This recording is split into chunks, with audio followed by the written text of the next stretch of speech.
Karena kalau jawabannya laksanakan aturan itu normatif. Jadi kalau aparat penegak hukum itu hanya orang paling atas yang bisa memerintahkan siapa pimpinan penegak hukum itu. Sekian.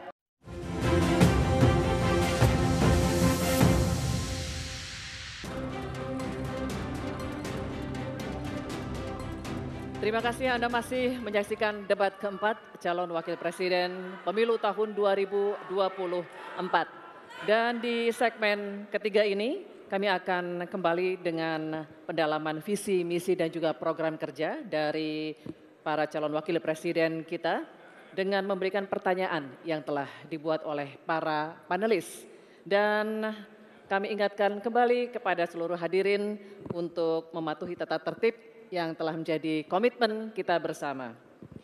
Kini kami undang ketiga calon wakil presiden untuk menuju ke podium. Silakan Bapak-bapak.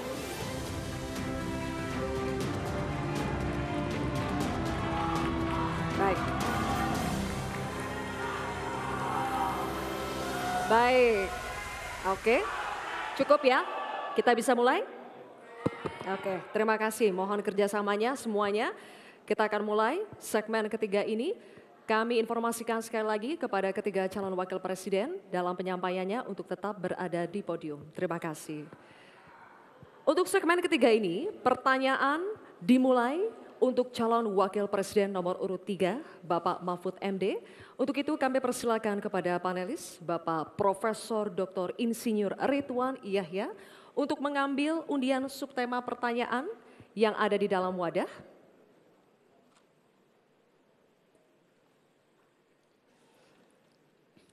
Mohon perlihatkan kepada hadirin dan juga kepada kami.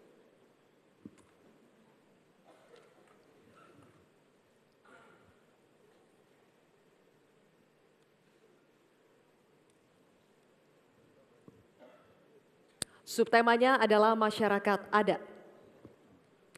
Selanjutnya kami persilakan panelis Ibu Ruka Sombolinggi SPMA untuk mengambil undian daftar pertanyaan dari dalam wadah.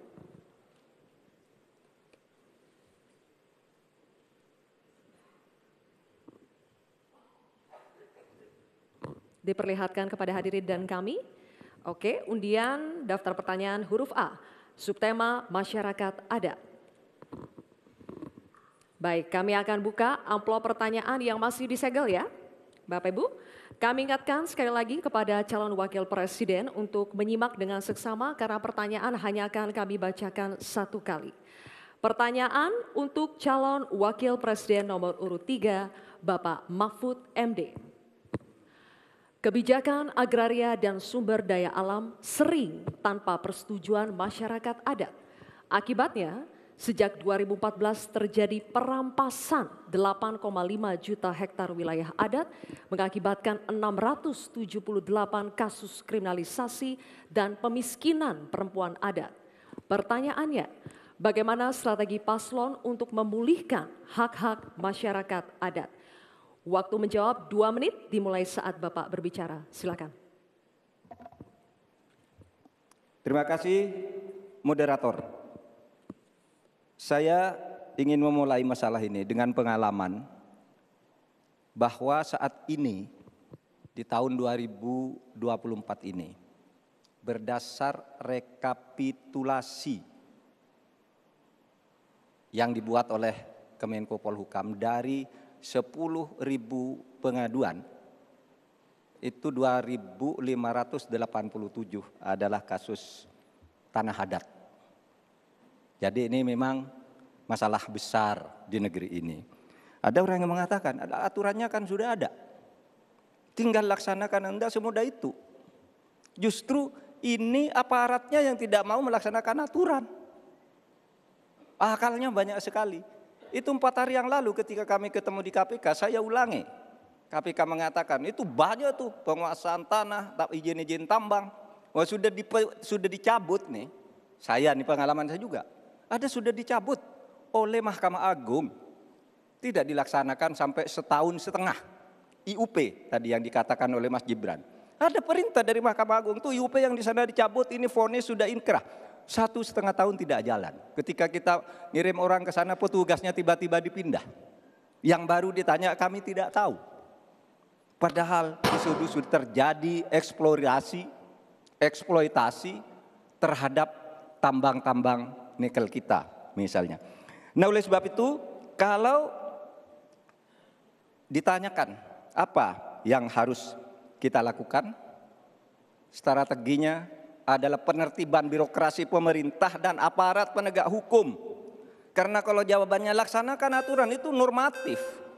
Jadi kalau aparat penegak hukum itu hanya orang paling atas yang bisa memerintahkan siapa pimpinan penegak hukum itu. Sekian. Baik, terima kasih Bapak Mahfud MD. Cukup. Dan selanjutnya kami persilakan untuk calon wakil presiden nomor urut 1 Bapak Muhaimin Iskandar untuk menanggapi. Waktunya 1 menit Pak, dimulai saat berbicara, silakan. Ya, terima kasih. Saya tambahkan Pak Mahfud, salah satu upaya kita agar tidak terjadi konflik antara proyek pembangunan nasional, terutama PSN, dengan masyarakat adat, kita harus betul-betul punya prinsip tidak ada satupun yang ditinggalkan dalam mengambil keputusan. Libatkan itu masyarakat adat. Menghormati masyarakat adat bukan memakai pakaian adat setahun sekali 17 Agustus, bukan.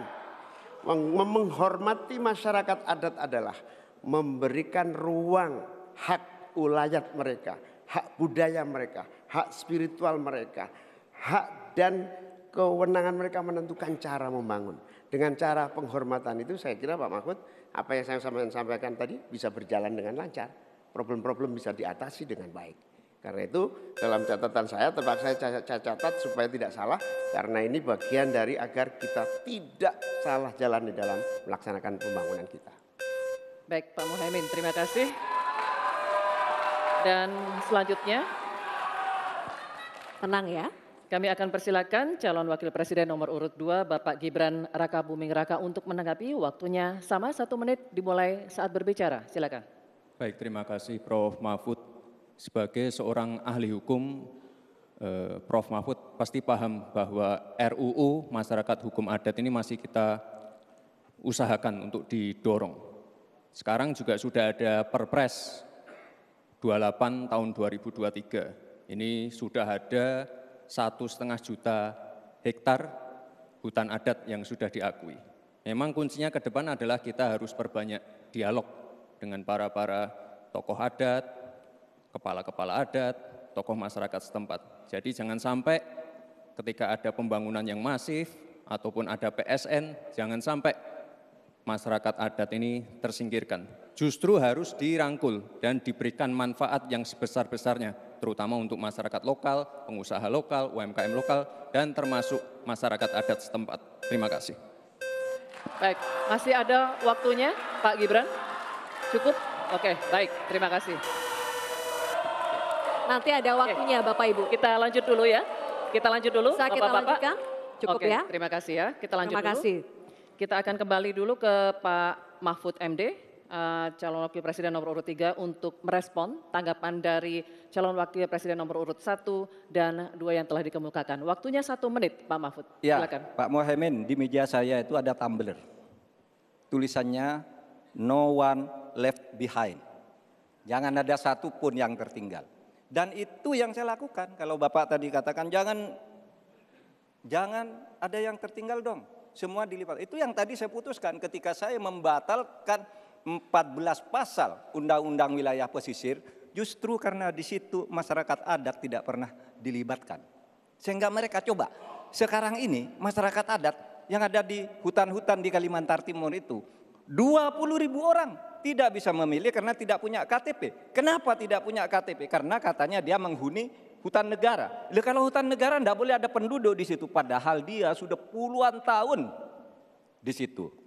Nah, tentang RUU Hukum Masyarakat Hukum Adat, sudah masuk di dalam program kami, divisi kami. Memang itu sesudah sejak 2014 tidak jalan, akan kita jalankan. Terima kasih. Baik, Pak Mahfud, terima kasih. Oke, cukup? Cukup.